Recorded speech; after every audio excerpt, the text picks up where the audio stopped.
लोकसभा चुनाव के 7वें मरहले से पहले मगरबी बंगाल में सियासी पार्टियों के बीच जंग और भी तेज हो गई है और इस लड़ाई ने और भी जारहाना शक्ल उस वक्त इख्तियार कर ली जब बीजेपी चीफ अमित शाह के रोड शो में मंगल को जमकर बवाल हुआ।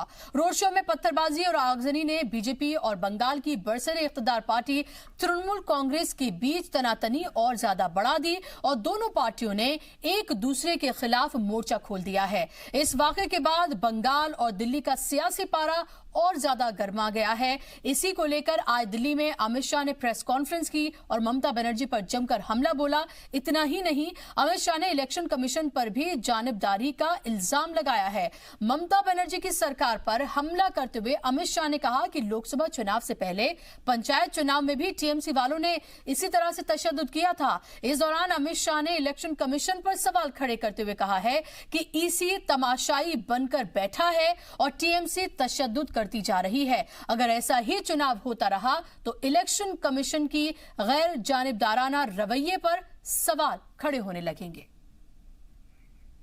अब तक चुनाव के 6 चरण समाप्त हो चुके हैं। देश भर में 6 के 6 चरण में कहीं पर हिंसा की कोई घटना नहीं हुई सिवाय बंगाल के। श्रीमती ममता बनर्जी का आरोप है कि हिंसा भारतीय जनता पार्टी कर रही है। मैं ममता बनर्जी को एक बात बताना चाहता हूं कि आप सिर्फ 42 सीटों पर चुनाव लड़ रही हैं। भारतीय जनता पार्टी देश के हर राज्य में चुनाव लड़ रही है और हर राज्य में अलग अलग पार्टियों के खिलाफ, कांग्रेस पार्टी के खिलाफ, स्थानीय दलों के खिलाफ हमारा मुकाबला है, मगर कहीं पर भी हिंसा नहीं होती है। और 6 के 6 चरण में बंगाल में हिंसा होती है, इसका मतलब ही होता है कि हिंसा का कारण तृणमूल कांग्रेस है, भारतीय जनता पार्टी नहीं है। अगर भारतीय जनता पार्टी हिंसा करती तो हर राज्य में होनी चाहिए थी। আমি এরকম দাঙ্গা, বিশেষ করে একটা রাজনৈতিক দলের দাঙ্গা, এতদিন কলকাতায় আছি, এতদিন জন্ম থেকে কলকাতায় আছি, আমি কখনো দেখিনি এত লজ্জাস্কর ঘটনা। বাইরে থেকে গুন্ডা আমদানি করে, এমনকি বিহার রাজস্থান থেকেও, বিহারের লোকরা গুন্ডা না, রাজস্থানের লোকেরা গুন্ডা না, বিজেপির কিছু গুন্ডা এসছে এবং সেই গুন্ডারা দেখতে পাচ্ছেন কোটি কোটি টাকা খরচ করে। तो अभी आपने ममता बनर्जी को सुना, उससे पहले आपने अमित शाह को सुना। आखिरी मरहला बचा है, लास्ट फेज बचा है और पश्चिम बंगाल की 9 सीटों पर वहां पर इलेक्शन होना है। लेकिन लग ये रहा है कि इन तमाम मरहलों में बैटल ग्राउंड जो है, जो असल बैटल ग्राउंड जिसे कहते हैं, वो पश्चिम बंगाल ही बना हुआ है, जहां लगातार जिस भी फेज में वहां पर इलेक्शन होते हैं इसी तरह का नजारा देखने को मिलता है। और कल तो हद ही हो गई जब अमित शाह के रोड शो के दौरान इस तरह की तस्वीरें सामने आई। हालांकि दोनों तरफ से ही वीडियोज जारी किए जा रहे हैं। अब तक लगभग 15 से 16 वीडियोस जारी किए जा चुके हैं जिस पर एक दूसरे पर इल्जाम लगाया जा रहा है। टीएमसी ये बताने की कोशिश कर रही है कि ये बाकायदा तौर पर एक प्लान दंगा था जो कराया गया है और जो विद्यासागर कॉलेज है उसको वहां पर भी एक तरह से निशाना बनाया गया स्टूडेंट्स को। और वहीं बीजेपी का भी इसी तरह का ही दावा है। तमाम मेहमान मेरे साथ जुड़ गए, इनका तारुफ मैं आपसे कराना चाहूंगी और जानने की हम कोशिश करेंगे दरअसल कि आखिर पश्चिम बंगाल में ऐसा हो क्यों रहा है और क्या वाकई में इसके पीछे कोई साजिश है, क्या किसी साजिश की तरफ ये इशारा करता है फिलहाल जिस तरह के वहां पर हालात बने हुए हैं। मेरे साथ पर बात करने के लिए यशवीर राघव है, लीडर हैं बीजेपी के, जुड़ गए हैं। संजय के चड्ढा साहब हैं, एडवोकेट हैं सुप्रीम कोर्ट के। इसी के साथ ही अमलेंदु उपाध्याय साहब सीनियर जर्नलिस्ट के तौर पर मेरे साथ जुड़ गए हैं। अभिजीत द्विवेदी हैं मेरे साथ, पॉलिटिकल एनालिस्ट के तौर पर जुड़ गए। और एक और खास मेहमान मेरे साथ हमारे कोलकाता स्टूडियो से अब से कुछ ही देर में जुड़ेंगे। तमाम मेहमानों का बहुत बहुत इस्तकबाल है। क्योंकि यशवीर जी अभी मेरे साथ कोई टीएमसी से जुड़ा नहीं है, इसलिए शुरुआत मैं आपसे करना चाहूंगी। टीएमसी का सीधे तौर पर आप पर इल्जाम यह है कि आपने बिहार, यूपी, राजस्थान से गुंडे बुलवाए और वहां पर दंगा करने की कोशिश की, जिसका नतीजा ये देखने को मिल रहा है। देखिए, कल अमित शाह जी के रोड शो में जिस प्रकार से टीएमसी के गुंडों ने वहां पथराव किया, आगजनी की, बहुत भयावह था और ममता बनर्जी के तानाशाही की नृशंसता की पराकाष्ठा थी। आप एक बात नोटिस करेंगे, आपके ध्यान में भी लगातार आपके चैनलों में चला आया है कि 7 चरणों के चुनाव में से अब तक 6 चरण बीत चुके हैं और हर चरण में सिर्फ एकमात्र एक ही प्रदेश ऐसा है जहां पे लगातार इस प्रकार की घटनाएं हुई हैं। वो है पश्चिम बंगाल। पश्चिम बंगाल राजनीतिक इतिहास का, देश के राजनीतिक इतिहास का सबसे ज्यादा राजनीतिक हत्याएं, राजनीतिक हमले करने का अगर किसी को सहरा बनता है तो ममता बनर्जी हैं। हमारे भारतीय जनता पार्टी के पिछले 6 महीने में इन 60 से अधिक कार्यकर्ताओं को मार दिया गया। 1.5 महीने पहले जब नरेंद्र मोदी जी की रैली के लिए एक कार्यकर्ता ने अपना खेत दिया था तो नरेंद्र मोदी जी की रैली के अगले दिन ही उसे पेड़ से मतलब फांसी पे लटकाकर मार दिया गया और बाकायदा एक पत्र वहां पे मिला कि आपने मोदी जी की रैली के लिए जगह दी, इसलिए आप ये किया गया। आप लगातार इस बात को देख भी रहे हैं। अब रही बात कि इन्होंने आरोप लगाया, अब तक ये किसी तरह का आरोप नहीं लगा पाए। हम लगभग देश के हर कोने पे हम चुनाव लड़ रहे हैं, कहीं इस प्रकार की घटनाएं नहीं हो रही हैं। अमित शाह जी रोड शो कर रहे हैं, अमित शाह जी रैलियां कर रहे हैं, मोदी जी रोड शो कर रहे हैं, मोदी जी रैलियां कर रहे हैं।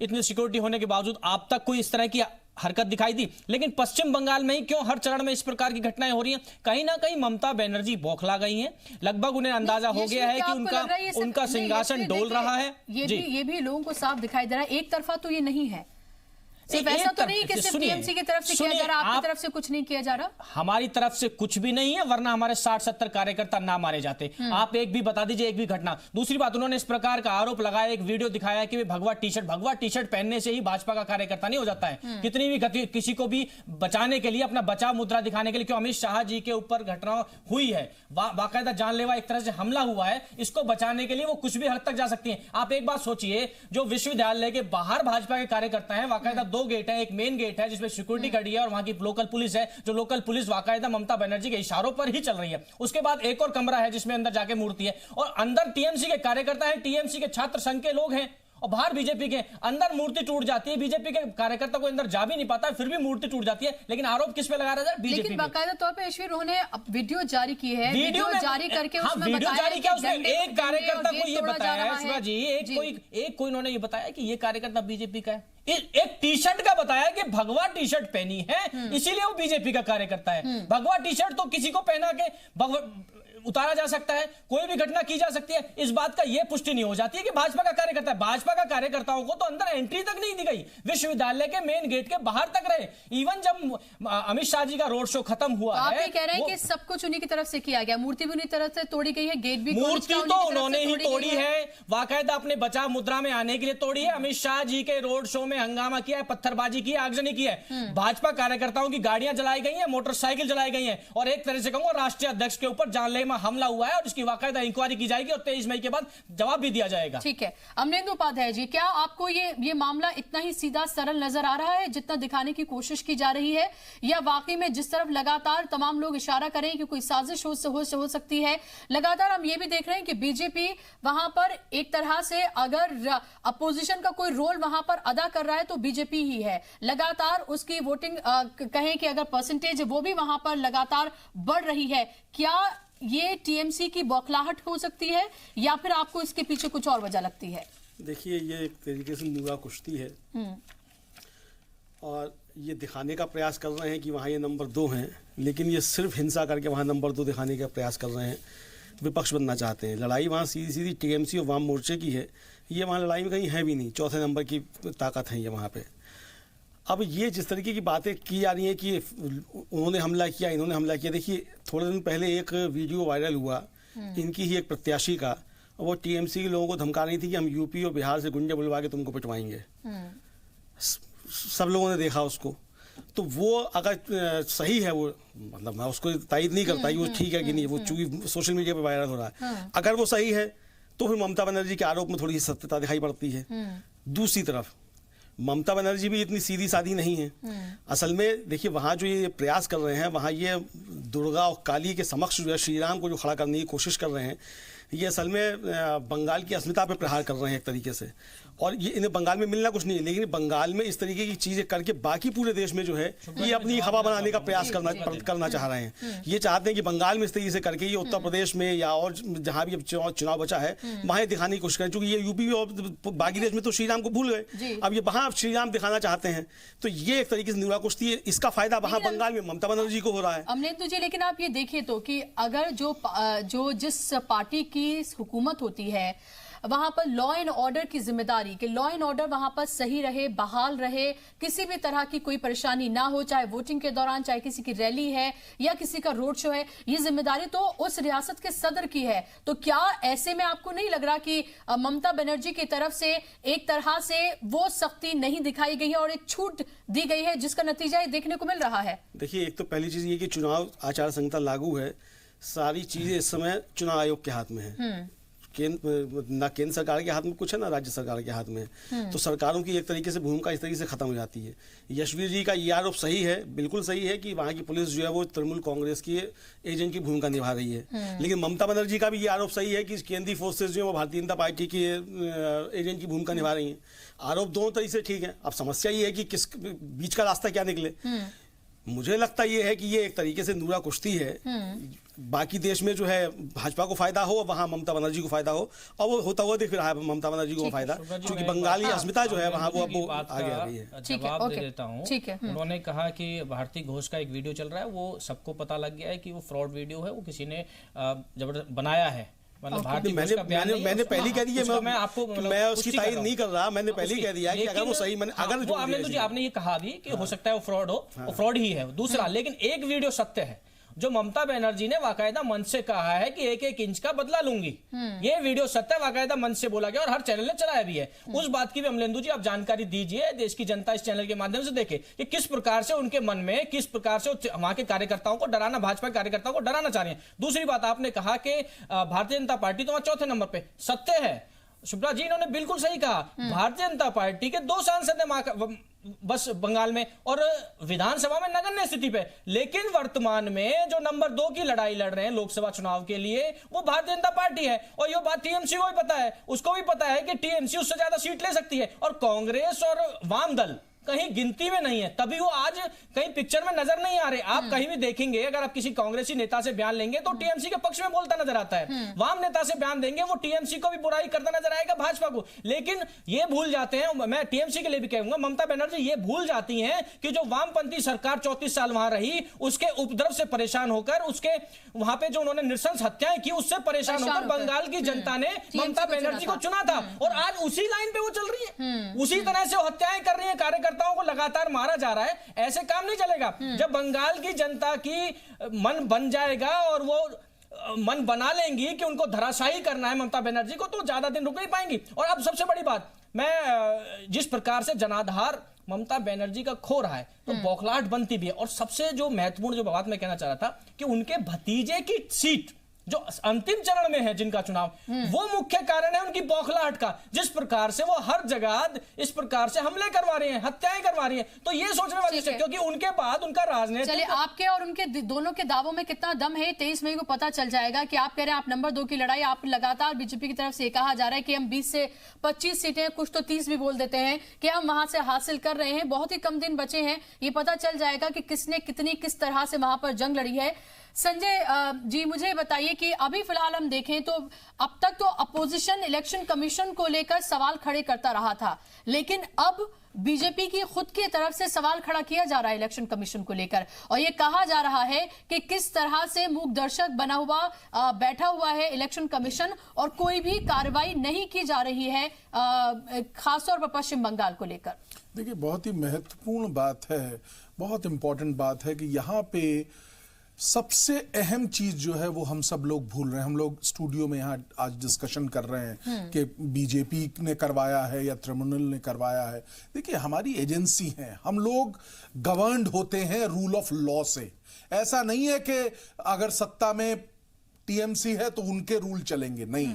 अगर सत्ता में बीजेपी है तो उनके रूल चलेंगे, नहीं। अगर कोई भी चीज होती है, कोई हादसा होता है तो इमीडिएटली रूल ऑफ लॉ के जरिए एक एफआईआर होती है, जो इंसिडेंट होता है उसकी तफ्तीश होती है और उसके बाद उसमें एक्यूजों के नाम लिखे जाते हैं। हम उस चीज पे बात ही नहीं कर रहे हैं आज।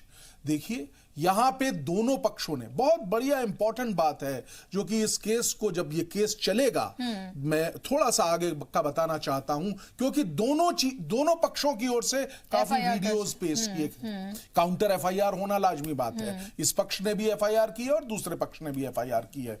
यहां पे सबसे अहम जो भूमिका है वो है मीडिया हाउसेस जो है वो तमाम कई चैनल्स इसको दिखा रहे हैं, तो काफी सारी चीजें रिकॉर्डेड हैं, ये एक अहम एविडेंस के तौर पे सामने आएंगी, पहली चीज।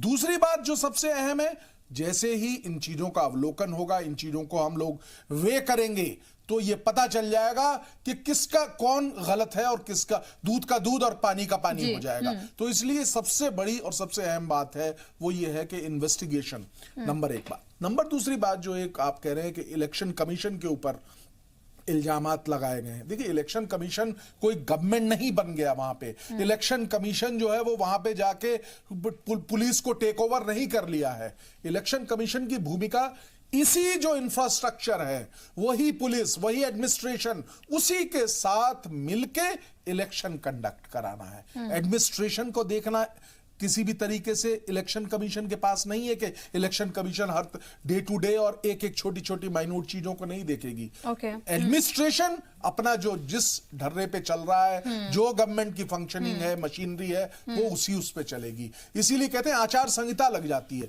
आचार संहिता जब हो जाएगी तो कोई निष्पक्ष जो डिसीजन है, इसका मतलब ये नहीं है कि एफआईआर नहीं होगी, इन्वेस्टिगेशंस नहीं हो जाएंगे, सब चीजें स्टैंड स्टिल हो जाएंगी, नहीं, सारा काम चलेगा, साथ में एक इलेक्शन का चीज अलग से चलती चलेगी। ठीक है, ओके।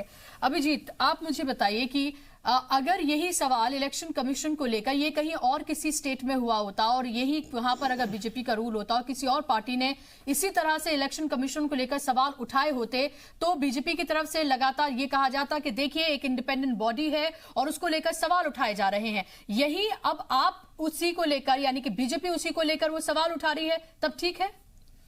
देखिए, पहली चीज तो मैं विमलेंदु जी को थोड़ा सही करना चाहूंगा। पंचायत के जब चुनाव हुए थे तो वहां पे पंचायत के चुनाव जो है पार्टी सिंबल पर होते हैं और वहां पर भाजपा दूसरे नंबर पर रही थी, तो इसलिए वो स्थितियां 2016 की या 2014 की स्थितियां अभी नहीं है, उसमें काफी परिवर्तन हो चुका है। सुप्रीम कोर्ट द्वारा भी जब पंचायत के चुनाव हुए थे वहां पर स्पेसिफिक ऑब्जर्वेशन दी गई थी इस बारे में कि कैसे वहां का चुनाव जो है वो प्रॉपर तरीके से नहीं हो पा रहा है, कैसे वहां पर जो है सरकारी मशीनरी का उपयोग हो रहा है। बंगाल के विषय में प्रणब वर्धन नामक एक लेखक ने एक किताब लिखी है। प्रणब वर्धन बहुत ही रेप्यूटेड राइटर, उनका कहना है कि वहां की नौकरशाही जो है वो पार्टी का ही एक्सटेंशन बन गई है। और वहां पे आप क्योंकि देखिए पूरे देश में कहीं भी पंचायत के चुनाव जो होते हैं ना वो पार्टी सिंबल पे नहीं होते, सिर्फ वहां होते हैं। इस कारण से एक बहुत बड़ी स्थिति वहां पर ऐसी बनी हुई है जहां पर संविधान की जो आत्मा है उसके साथ भी खिलवाड़ हो रहा है। आप ये कह सकती हैं, आपका जो क्वेश्चन है जहां तक कि जो है इलेक्शन कमीशन के ऊपर आरोप की बात है, भाजपा की सरकारें इतने राज्यों में है, न राहुल गांधी जी का रोड शो हो या प्रियंका गांधी जी का रोड शो हो या किसी भी अन्य विपक्ष के नेता का रोड शो हो, कहीं पे किसी रोड शो को किसी रैली को मना किया गया हो। लेकिन आप योगी आदित्यनाथ जी की रैली को देखिए, वहां 5 रैलियां थी, उनसे मना किया गया। अमित शाह जी की रैली को मना किया गया, मोदी जी की रैली में जो है बवाल किए गए कि नहीं हो सके वो रैली। और देखिए विमलेंदु जी या जो उपाध्याय जी हैं वो बहुत ही इसको आसानी से और बहुत ही छोटे शब्दों में मिनिमाइज करने की कोशिश कर रहे हैं, लेकिन जो लटकती लाशें हैं वो तो आपको दिख रही है ना साहब। आपको दिख रहा है क्या किसी टीएमसी के कार्यकर्ता या टीएमसी की किसी गाड़ी पर हमला हो रहा है चुनाव के दौरान? आप सीआरपीएफ को भी इसी तरीके से कह देते हैं कि सीआरपीएफ भी जो है वो एक पॉलिटिकल बॉडी की तरह काम कर रही है, पुलिस फोर्स कर रही है। एक वीडियो और एक इंस्टेंस ऐसा नहीं है जहां पर सीआरपीएफ के ऊपर इस तरीके का कोई आरोप देखने को मिला हो कि सीआरपीएफ ने किसी पे जबरदस्ती किया हो, और ना ही सीआरपीएफ के ऊपर यह आरोप लगा। उन्होंने ये आरोप भले ही लगाया और उन्होंने कहा क्या, हर चुनाव के फेज में जब कहीं पे झंझट हो रहा था तो सीआरपीएफ जाती थी। अब जो है उसमें ममता बनर्जी कहती हैं कि क्विक रिएक्शन के लिए लोकल पुलिस को भेजिए, आप किसी और को मत भेजिए। एक विषय और मैं बताना चाहता हूं, चुनाव के विषय में होता क्या है। चुनाव के विषय में सेंट्रल ऑब्जर्वर पुलिस नहीं लगाता है या वो लॉ एंड ऑर्डर नहीं देखता है, वो लॉ एंड ऑर्डर डीएम ही देखता है, और डीएम जो होता है वो मूलतः उस राज्य की सरकार के अनुसार चलता है। और देश भर में कहीं भी आपको देखने को नहीं मिला होगा कि इस तरीके से हुआ। अभी जो प्रियंका शर्मा जी के साथ हुआ, आप एक मोदी जी के खिलाफ तो कितने मेमे बनते हैं, आज तक कहीं पे कोई एक आदमी अरेस्ट हुआ है? मोदी जी ने तो एक शो में बोला कि मेरे बारे में मेमे बनते हैं, मुझे बड़ी हंसी आती है और मैं उनसे उसको एंजॉय भी करता हूं। इसलिए मैं आपको बहुत सारे इंसिडेंट्स बता दूंगी जहां पर फेसबुक पोस्ट डाली गई है और लोग जेल गए हैं। हाँ, ठीक बताइए है? आप शिवसेना नहीं, जी का ऐसे- शिवसेना का एक ऐसे- स्टैंड ऐसे बता कई- देंगे और ऐसे कौन सा कई- स्टैंड है ऐसे- बताइए ऐसे कई incidences बताइए हैं भाजपा कि- कौन कि सा जहाँ कहाँ पे पर- अमित शाह जी कि और जहाँ मोदी जी ने पर- कहा हो जहाँ कि जो है पर उनके फेसबुक ऊपर पोस्ट लिखी गई है और उसके बाद जेल जाना जी जी पड़ा बिल्कुल है, बताइए ठीक मैं तो कह रहा हूँ बताइए हम तो मैं तो कह रहा हूँ बताइए ना कहाँ पे हुआ है ऐसा हम ये बात ना करें। नहीं नहीं नहीं नहीं मैं तो कह रहा हूँ आपसे बताएं कहाँ पे हुआ हाँ, हो ठीक है। महाराष्ट्र में हुआ था। महाराष्ट्र में तो बोला शिवसेना के साथ जब वो बाला साहब मरे थे तभी हुआ था इसमें एक उसके बाद चीज और मुकदमा ऐड हुआ कर सुप्रीम देता कोर्ट में उसके तय हो बाद गया सुप्रीम कोर्ट 66 ने- सेक्शन 66 से मैं खुद स्वयं वकील हूँ section 66 A of the information technology act जो वो उसको बदला गया इसलिए जो है ये कहना कहीं और नहीं हुआ आप इसको कहीं प्रूव नहीं कर सकती हैं देखिए, कि इस जो- चीज पे ऐसा देखिए, हुआ जो वहाँ इसलिए पर- मुझे लगता है नहीं, कि आपका ये देखिए, कहना ही मुझे जो है न्यायोचित नहीं लगता है अभिजीत, दूसरी चीज मैं एक और बात कहना चाहता हूँ आप देखिए कि मैं एक विषय और बता दूं कि फेडरल स्ट्रक्चर पर साथ वो बेहद गलत है। हाँ, लेकिन जाहिर आप सी उससे बात तुलना है, क्यों कर रही हैं कि आपके पास कोई आधार है उदाहरण हो तो बताएं आप डेमोक्रेटिक सोसाइटी में है और अगर इस तरह से कहीं पर भी होता है तो जी वो गलत बिल्कुल है, वही तो जाहिर मैं सी कह बात रहा हूँ वो गलत है ना बिल्कुल जाहिर सी लेकिन बात है, कहीं वो और गलत ऐसा है। हुआ है क्या कि ठीक भाजपा है, की सरकार ने ठीक किया है। हो अमलिंदु जी देखिए एक तो अभी अभिजीत जी ने बात कही सबसे आखिर में बड़ी अच्छी बात कही और अभिजीत जी ने अमित शाह जी को बिल्कुल गलत साबित कर दिया तर्कों के साथ उन्होंने कह दिया कि वहाँ ऑब्जर्वर जो है वो एडमिनिस्ट्रेशन को नहीं देखता है इस मतलब चुनाव आयोग अपने जिम्मेदारियों से बरी हुआ अमित शाह जी जो भी चुनाव आयोग पे आरोप लगा रहे हैं वो बिल्कुल गलत लगा रहे हैं नहीं आप लग रहा है बात को समझ नहीं पाए पूरा सेंट्रल सेंट्रल ऑब्जर्वर जब एक्ट नहीं करता तो वहां पर एक कमिश्नर बैठा होता है जो कि स्टेट का लेवल पे कमिश्नर होता है वो कमिश्नर ही वहां का अधिकारी होता है और उस अधिकारी के ऊपर लगातार आरोप लगाया जा रहा है कि वो ठीक से काम नहीं कर रहे हैं और टीएमसी के एजेंट के रूप में काम कर रहे हैं ओके अमलिंदु जी मैं आपसे जवाब लूंगी।